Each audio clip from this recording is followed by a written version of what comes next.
Hoje, a gente vai mergulhar de cabeça numa ideia poderosa, tirada de um dos livros de desenvolvimento pessoal mais famosos do mundo. Pense e enriqueça. A promessa aqui é grande: desvendar a chave que pode transformar um simples desejo em riqueza de verdade. Olha só que interessante. Napoleão Hill, o autor, diz que existe um segredo para o sucesso. Um segredo que foi usado pelos maiores nomes da história. E o mais curioso é que ele menciona isso centenas de vezes no livro, mas nunca diz claramente qual é. O desafio, então, é a gente descobrir. E esse segredo, ele não é sobre simplesmente querer alguma coisa, sabe? É um estado mental muito específico. É uma força que consegue transformar pensamentos em coisas reais, palpáveis. É a grande diferença entre ficar só na torcida para algo acontecer e, bom, fazer acontecer. Para a gente entender isso na prática, nada melhor do que uma boa história, né? Então, vamos conhecer o caso de Edwin C. Barnes, um cara que é o exemplo perfeito desse princípio em ação. Imagina a cena. Barnes aparece no escritório de Thomas Edison parecendo um andarilho sem um tostão no bolso. Mas Edison viu algo ali, algo na expressão dele. Não era a roupa, não era a aparência, era uma determinação tão forte, mas tão forte, que era simplesmente impossível ignorar. O que ele disse resume tudo. Percebe o peso dessa frase? Não é eu gostaria de trabalhar com Edison. Não. Era uma exigência que ele fez para si mesmo. Simplesmente não existia um plano B. Era aquilo ou aquilo. E o mais impressionante é que na cabeça dele, o Barnes já era sócio do Edison. Desde o primeiro dia. Ele não só queria a parceria, ele transformou esse desejo numa obsessão total. Ele já agia, pensava e se portava como sócio muito antes do papel ser assinado. Mas aí fica a pergunta, né? Como é que se chega nesse nível de certeza? A resposta está no que Hill chama de desejo ardente. E a metáfora para isso é poderosa. Significa queimar as pontes que permitem a gente recuar.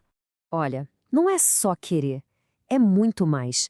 É ter um propósito tão claro que vira uma obsessão. E essa obsessão vem junto com uma perseverança que simplesmente não aceita a palavra fracasso. É apostar um futuro inteiro numa única ficha, sem nenhuma chance de voltar atrás. Barnes conseguiu o que queria porque, metaforicamente, ele queimou todas as pontes atrás dele. Ele não deixou nenhuma porta de saída. A única opção era vencer. É esse estado mental de vencer ou morrer que serve de combustível para o sucesso. Agora, para a gente entender bem o poder disso, vamos ver o outro lado da moeda. O que acontece quando esse desejo ardente simplesmente não existe? E a história de R. Darby é, nossa, perfeita para isso. Então, o Darby e o tio dele estavam lá, na febre do ouro, e encontraram um veio. Parecia que a sorte grande tinha chegado. Só que, de repente, o veio sumiu. E aí, frustrados, achando que era o fim da linha, eles simplesmente desistiram. Venderam tudo e foram embora de cabeça baixa. Só que o novo dono, antes de jogar a toalha, pensou: vou chamar um especialista. E a descoberta foi chocante. O veio de ouro estava a menos de 1 metro.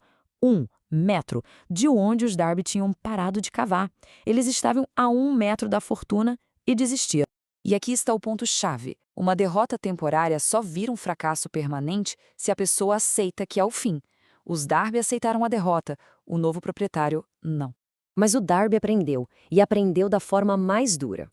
Ele mesmo disse que aquela experiência foi uma bênção disfarçada, que o ensinou a nunca, jamais desistir. O resultado? Ele se tornou um vendedor de seguros fenomenal, vendendo mais de $1 milhão em apólices ano após ano. Ele aprendeu a nunca mais parar a 1 metro do outro. Essas duas histórias, a do Barnes e a do Darby, revelam a mesma verdade, só que por ângulos opostos, né? A diferença entre o sucesso e o fracasso está toda no estado mental. E isso nos leva ao princípio fundamental. Pensamentos são, de fato, coisas. Pensa só nisso. Depois do grande incêndio de Chicago, a cidade estava em ruínas. O comerciante Marshall Field olhou para os escombros da loja dele e declarou que ali ele iria construir a maior loja do mundo, naquele exato lugar. Enquanto os colegas dele saíram em busca de oportunidades mais fáceis, o propósito definido do Field transformou aquelas ruínas em um monumento ao desejo ardente dele. Ele não via os escombros, ele já via a loja pronta. Então fica clara a diferença, né? De um lado a gente tem o querer, que é só uma esperança vaga, um desejo casual, que desiste no primeiro obstáculo. Do outro lado tem o desejo ardente.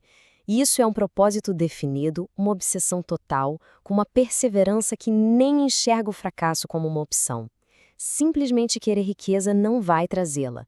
O que leva à riqueza é esse estado mental que vira obsessão, apoiado por planos e por uma persistência que se recusa a desistir. E essa frase resume a essência do segredo. O estado mental é o que prevê o sucesso. A crença inabalável na própria capacidade de alcançar um objetivo é o que, no final das contas, o torna realidade. E isso leva a gente para uma reflexão final. Para alcançar aquele grande desejo, qual ponte precisa ser queimada? O sucesso exige um nível de compromisso onde recuar não é uma opção.